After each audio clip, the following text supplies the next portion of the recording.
بسم اللہ الرحمن الرحیم۔ السلام علیکم۔ ہم کچی بستی میں رہتے تھے۔ اس کا نام ہی صرف کچی بستی تھا، لیکن یہاں سب پکے مکان تھے یا ملے جلے تھے۔ شاید جب یہ آباد ہوئی ہوگی تو مکان کچے ہوں گے۔ ہم کچی بستی میں رہتے تھے۔ اس کا صرف نام ہی کچی بستی تھا، لیکن یہاں سب پکے مکان تھے یا ملے جلے تھے۔ شاید جب یہ آباد ہوئی ہوگی تو مکان کچے ہوں گے، تبھی اس کا نام کچی بستی پڑ گیا ہو۔ لیکن اب یہاں کافی گھر ایسے تھے جن کے صحن تو شاید کچے ہی ہوں، لیکن چھتیں لینٹر والی بن چکی تھیں۔ یہ بے تحاشا آبادی والا علاقہ تھا۔ زیادہ تر یہاں مزدور طبقہ تھا۔ اس بستی کی ایک بات بہت اچھی تھی کہ باقی شہر کی طرح یہاں گلیاں تنگ نہیں تھیں، بلکہ کسی کالونی کی طرح کھلی تھیں۔ انہی میں سے ایک گلی میں ذرا کشادہ صحن والا ایک گھر ہمارا تھا، جہاں ہم دو بہنیں ہنا اور صبا اپنی ماں ممتاز بیگم کے ساتھ رہا کرتے تھے۔ ایک ماسی نذیرہ بھی ہمارے ساتھ رہتی تھی۔ اللہ جانے اس کا ہم سے کیا رشتہ تھا، کوئی رشتہ تھا بھی یا نہیں۔ ہم نے ہوش سنبھالا، میری ماں اس ماسی نذیرہ کہتی تھی، اور ہم بہنیں بھی اسے ماسی نذیرہ ہی پکارتے تھے۔ وہ کسی جن کی طرح ہر وقت ہماری خدمت میں لگی رہتی تھی۔ میرا نام ہنا اور میری بڑی بہن کا نام صبا تھا، لیکن ماسی ہمیں ہمیشہ بڑی شہزادی اور چھوٹی شہزادی کہہ کر بلاتی تھی۔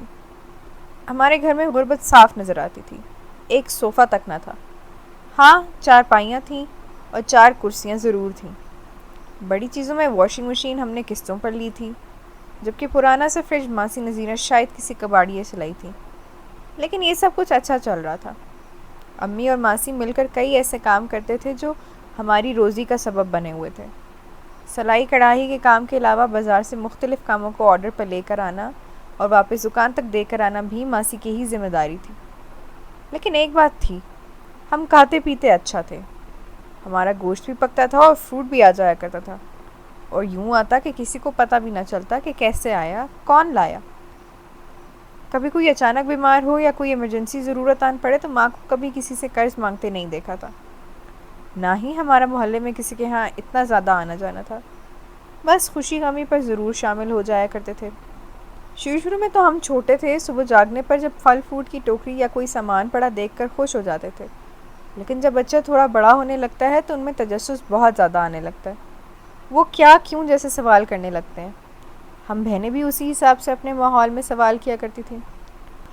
پہلی پہل تو امی ٹال دیتی تھیں، لیکن جب ہمارا اصرار بڑھا تو امی نے بتایا ہمارے سر پر پیروں کی دعا ہے، ہمارے کاموں میں اللہ کی مدد شامل ہے، خود بخود ہو جاتے ہیں۔ یہ پھل کی ٹوکریاں اللہ کی مخلوق رکھ گئی ہے۔ ہمیں کچھ سمجھ آتا اور کچھ بالکل سمجھ نہ آتا۔ کوئی مشکل آئے، امی فوراً ماسی کو دوڑاتی کہ پیروں کے پاس جائے، دعا کروا آئے۔ کئی قسم کے تعویذ بھی آتے جاتے رہے ہمارے گھر۔ ہمارا کوئی رشتہ دار بھی نہ تھا۔ ہماری دنیا بس ہم 2 بہنوں اور ان 2 ماؤں تک تھی۔ ماسی بھی تو ماں کی طرح ہی تھی نا۔ کھانے پینے کی چیزیں یوں اچانک گھر سے برآمد ہونا پھر بھی اتنا حیران نہیں کرتا تھا۔ لیکن ایک دن میری بہن کی آنکھ صبح فجر کے وقت سے بھی پہلے کھل گئی۔ اس نے اٹھ کر وہیں بستر پر بیٹھے بیٹھے کھیلنا شروع کر دیا۔ کھیلتے کھیلتے تکیہ جو اٹھایا اس کے ہاتھ میں 100 کے نوٹوں کی گڈی آ گئی۔ صبح کو یہ تو پہچان تھی کہ یہ پیسے ہیں، لیکن یہ کتنے کا نوٹ ہے اس بات کا بالکل اندازہ نہ تھا۔ شاید اس وقت اس کی عمر 6 یا 7 برس ہوگی۔ اس نے کھیل کھیل میں ہی گڈی سے نوٹ الگ کرنے شروع کر دیے، اور کھیلتے کھیلتے ہی دوبارہ سو گئی۔ امی کی آنکھ کھلی تو انہوں نے بیٹی کو نوٹوں پر سوتے دیکھا۔ ان کی تو چیخ ہی نکل گئی۔ امی کی آواز سن کر ہم دونوں بہنیں بھی اٹھ بیٹھیں۔ ماسی بھی پاس آ گئی۔ امی تو زور و شور سے ہاتھ اٹھا اٹھا کر اپنے پیروں کو دعا دینے لگی اور شکریہ بولنے لگی۔ ماسی نذیرہ کا بھی یہی انداز تھا کہ پیروں کی کرامت کی وجہ سے پیسے برآمد ہوئے ہیں۔ ہمیں کچھ سمجھ ہوتی تو ہم کچھ بولتے۔ اب ہم بہنیں دوسرے بچوں کو اسکول جاتا دیکھتی تو ہمیں بھی شوق ہوتا تھا یونیفارم پہن کر بیگ لے کر جائیں، لیکن ہماری اس فرمائش پر امی خوفزدہ ہو جاتی اور اسکول بھیجنے سے انکار کر دیتی۔ لیکن اب وہ ہمیں تعلیم سے محروم بھی نہیں رکھنا چاہتی تھیں۔ ابھی تک تو ہم سپارہ پڑھنے ساتھ والی خالہ جی گھر چلے جاتے تھے، اب آگے تو ہمیں اسکول والی تعلیم بھی حاصل کرنی تھی۔ اس کا حل ماں نے یہ نکالا کہ پچھلی گلی والی شازی باجی کو کسی طرح راضی کر لیا کہ وہ ہم بہنوں کو گھر آ کر پڑھا جایا کریں۔ یوں دیر سے ہی صحیح، لیکن ہماری تعلیم کا کسی حد تک آغاز ہو گیا۔ میری بڑی بہن صبا کو تو اتنا شوق نہیں تھا، لیکن میں بہت خوش ہوئی اور دل لگا کر پڑھنا شروع کر دیا۔ میرا ذہن بھی اچھا تھا اور میں کچھ ذہین بھی واقع ہوئی تھی۔ اب تو شازیہ باجی نے بھی میری سفارش کر دی کہ اسے اسکول بھیجیں، یہ بہت اچھی اسٹوڈنٹ ہے، لیکن امی بالکل نہیں مانی۔ انہیں معلوم نہیں کس چیز کا خوف تھا۔ دوسروں کے ابو کو دیکھ کر ہم نے بھی اپنے ابو کی کمی بہت محسوس کی، اور امی سے پوچھنے لگ جاتے کہ ہمارے ابو کہاں ہیں، وہ آتے کیوں نہیں ہیں۔ امی ڈانٹ دیتی کہ خبردار جو مجھ سے یہ بات کی۔ کبھی کہتی کوئی ابو نہیں ہے تمہارے، اور ہم بہنیں رونے لگ جاتی۔ صبا تو کچھ سادھو ٹائپ لڑکی تھی، وہ امی کے غصے سے ڈر بھی جاتی تھی، لیکن میں کچھ ضدی واقع ہوئی تھی۔ جو بات میرے دماغ میں پھنس جاتی اس کا پیچھا نہیں چھوڑتی تھی، کسی نہ کسی طرح پورا کر کے ہی دم لیتی تھی۔ خیر اس وقت تو میرا زیادہ دھیان پڑھائی کی طرف تھا۔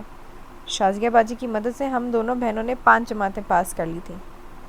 اب پھر امی کو دورہ پڑ گیا تھا کہ بس اتنی پڑھائی کافی ہے، میں تم دونوں کو زمانے میں نہیں نکال سکتی، زمانہ بہت خراب ہے۔ صبا تو چپ رہتی، لیکن میں بحث کرتی کہ فلاں کی بیٹی جاتی ہے اسکول، فلانی تو کالج اور فلانی تو ٹیچر ہے، یہ سب بھی تو جاتے ہیں زمانے میں۔ امی رونے لگ جاتی، کہتی ہے نا چپ کر جا، ماں پر رحم کر، بس میں تم لوگوں کو نہیں بھیج سکتی۔ اب شازیہ باجی نے بھی کہہ دیا تھا کہ اگلی کلاسز نہیں پڑھا سکیں گی، البتہ اس نے مجھے محلے کی ہی ایک لڑکی کا بتا دیا تھا جو ہمیں آگے پڑھا سکتی تھی۔ امی کو اس بات پر راضی کرنا اتنا ہی مشکل تھا جیسے کوئی جنگ لڑنا ہو، لیکن میں نے لڑی یہ جنگ اور پھر جیت بھی لی۔ اب لبنہ باجی ہمیں پڑھانے لگی۔ میری ضد دے کر صبا کو میرے ساتھ دینا پڑا۔ یوں گھسیٹ کر اس نے بھی میرے ساتھ 8ویں پاس کر ہی لی۔ لبنہ باجی فیس بھی ٹھیک ٹھاک لیتی تھی، لیکن مجھے نہیں معلوم کہ امی کیسے پورا کرتی تھی۔ بقول امی کے پیروں کی دعا ہے ہمارے سروں پر۔ ویسے اب تو دور دراز علاقوں کے سوغات اور اناج دیکھ کر کبھی کبھی مجھے یوں لگتا کوئی نادیدہ چیز کارٹن یہاں رکھ کر غائب ہو گئی ہے۔ ایک دن صبا کے پیٹ میں شدید درد اٹھا، ساتھ میں اس کی الٹیاں بھی نہیں رک رہی تھیں۔ میں نے کافی کہا کہ اسے ہسپتال لے چلتے ہیں، لیکن امی نے پورے 2 گھنٹے ٹوٹکے کرنے کے بعد صبا کو اٹھا کر رکشے میں ڈالا اور پیروں کے آستانے پر لے گئی۔ جب وہ واپس آئی تو صبا بھلی چنگی اپنے پیروں پر چل کر واپس آئی۔ تب مجھے بہت حیرانی ہوئی اور تجسس بھی کہ یہ پیر کون ہیں، کیسے ہوتے ہیں، کیا کرتے ہیں۔ میں صبا سے کرید کر پوچھنے لگی، لیکن وہ کچھ خاص نہ بتا سکی۔ ہاں، امی کے چکر آستانے پر بڑھ گئے۔ میں نے لبنہ باجی سے پوچھا تو وہ کیا، ان کا پورا خاندان ہی پیروں کے خلاف تھا۔ ان کے ابو پولیس میں تھے۔ انہوں نے مجھے بھی منع کیا اور ان باتوں میں نہ پڑو، اپنی تعلیم پر دھیان دو۔ اسی دوران محلے میں ایک شادی آ گئی جس میں حسب معمول صرف امی نے ہی شرکت کی، وہ بھی بس تھوڑی دیر کے لیے، لیکن لبنہ باجی نے سارے فنکشن اٹینڈ کیے تھے۔ انہوں نے جب تفصیل بتائی تو مجھے پھر اپنے ابو کی شدید کمی محسوس ہوئی۔ میں نے ایک بار جا کر امی کا سر کھانا شروع کر دی۔ امی نہ جانے کس بات پہ پریشان تھی، امی نے مجھے جوتے سے پیٹنا شروع کر دیا۔ ساتھ ساتھ کہنے لگ گئی کہ کوئی باپ نہیں ہے تمہارا، تم دونوں بن باپ کے پیدا ہوئی ہو، تم دونوں بہنیں پیر جی کی دعا ہو۔ یہ سنتے ہی مجھے شوق لگا کہ یہ کیسی بات کہہ رہی ہیں امی۔ ساتھ ہی امی نے رونا شروع کر دیا۔ میں گھبرا کر امی سے معافی مانگنے لگی، لیکن اس کے بعد کافی دن تک مجھے چپ لگی رہی۔ لبنہ باجی نے بھی آنا جانا چھوڑ دیا تھا، کیونکہ ہم نے پرائیویٹ 8ویں پاس کرنے کے بعد ابھی تک آگے تعلیم کا فیصلہ نہیں کیا تھا۔ عجیب اداسی کے دن گزارے تھے۔ میری اپنی بہن کے ساتھ بھی زیادہ نہیں بنتی تھی، اس کا میرا مزاج بہت فرق تھا۔ حالانکہ ہماری عمروں میں صرف 2 سال کا فرق تھا، لیکن دیکھنے میں صبا چھوٹی لگتی تھی اور میں بڑی۔ ہم دونوں ہی خوبصورت ماں کی خوبصورت بیٹیاں تھیں۔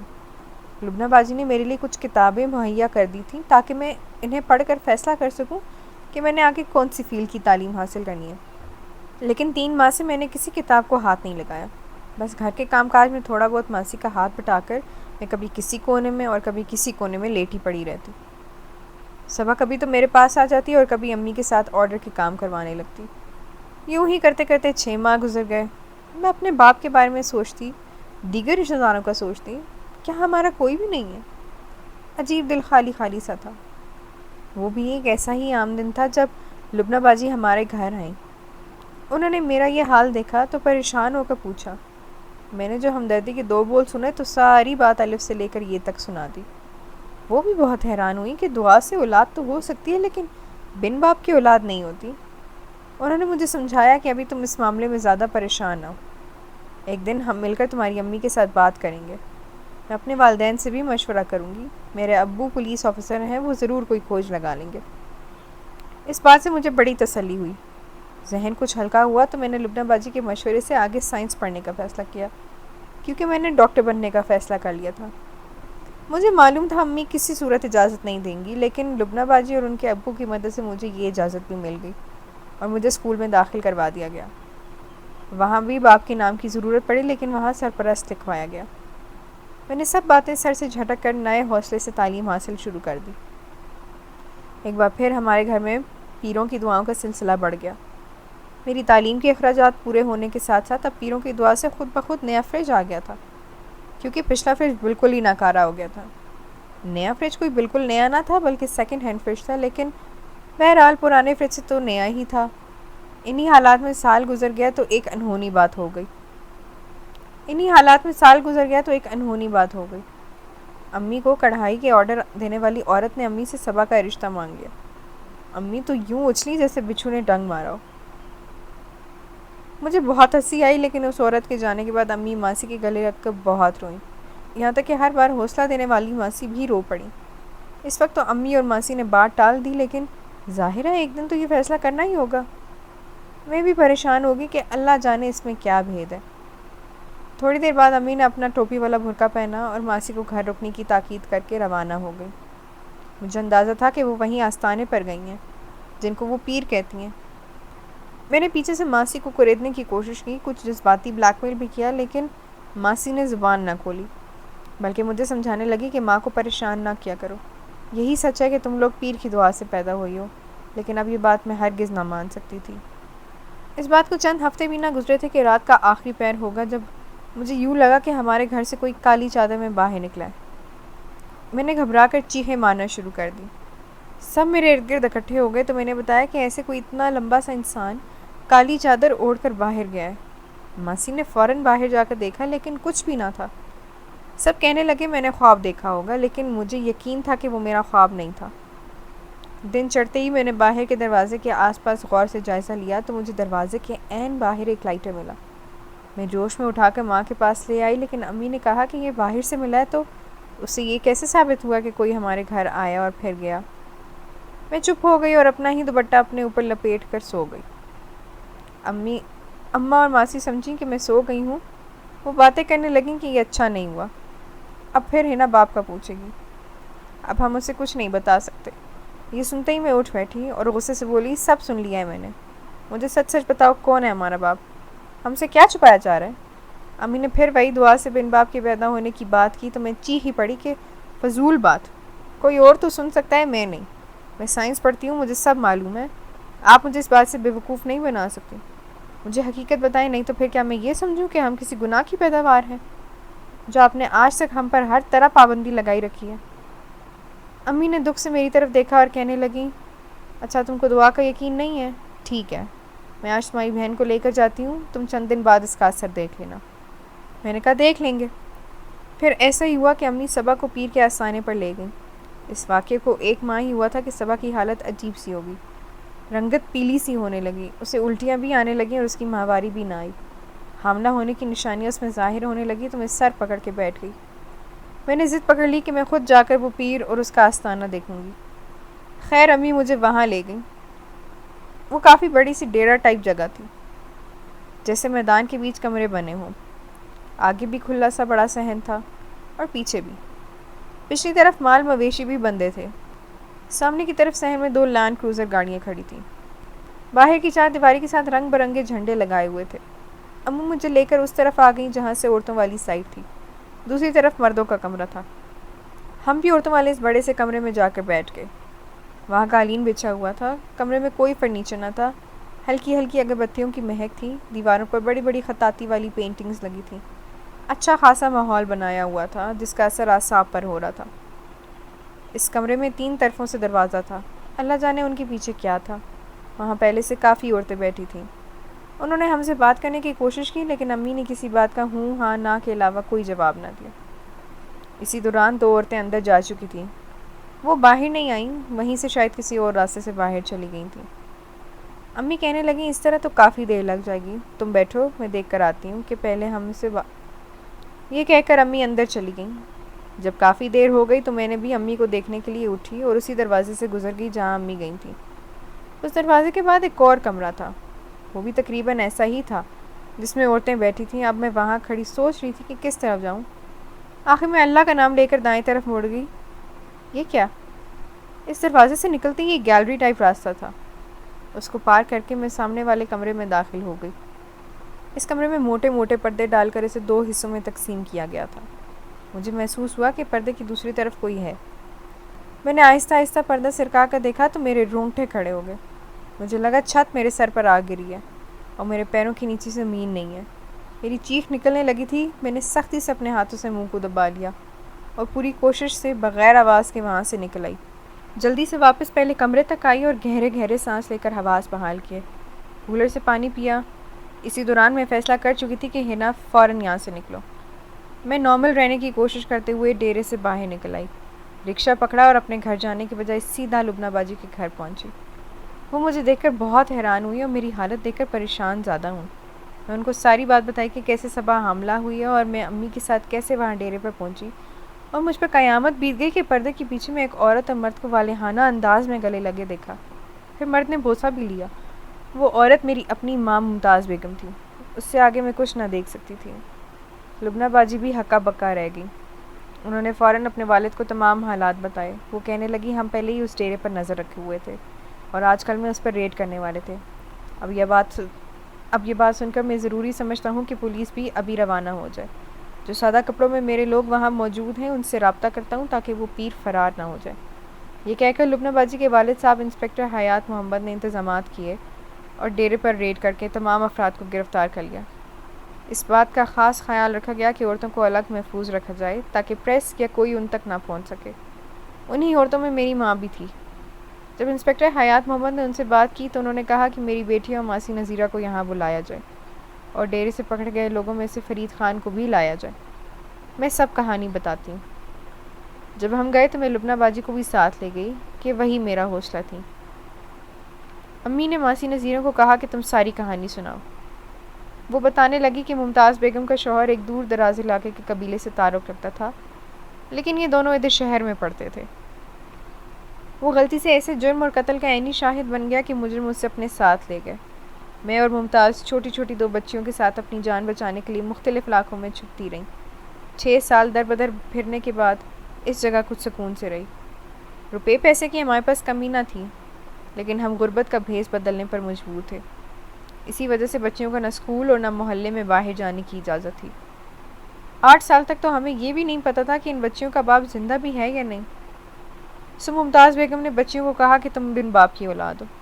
ادھر 8 سال تک ممتاز کا شوہر مجرموں کے ساتھ تعاون کرنے پر مجبور تھا۔ کبھی ان کا علاج کرتا، کبھی اور کام، کبھی کچھ۔ آخر اتنا بھروسہ قائم کرنے میں کامیاب ہو گیا کہ انہوں نے اس کی قید ختم کر کے ادھر ڈیرے پر بھیج دیا، کیونکہ یہ ان کی اہم جگہ تھی جو پیری فقیری کی آڑ میں جم چھپائے جاتے تھے۔ یہاں سے پھر ممتاز بیگم کے شوہر نے اپنی بیوی بچوں کو تلاش کیا۔ ملاقات پر سب احوال سے آگاہ ہوئے تو یہی فیصلہ کیا کہ فی الحال یہی سٹوری چلائی جائے یہاں تک کہ بچیوں کا باپ نجات حاصل کر سکے۔ اگلے چند سالوں میں اتنا ضرور ہو گیا کہ ان پیر لوگوں کو ممتاز اور بچیوں کا پتہ چل گیا۔ ان کے ہاتھ ایک اور کمزوری آ گئی، لیکن ان دونوں میاں بیوی نے وفاداری دکھائی رکھی۔ گھر میں جو اناج، فروٹ، گوشت آتا وہ ڈیرے سے ہی آتا۔ ہم پیروں کو دعا کہنے پر مجبور تھے کہ ہم پر جاسوس لگے تھے، اور صبح حاملہ نہیں ہوئی تھی وہ صرف ایک ڈھونگ تھا۔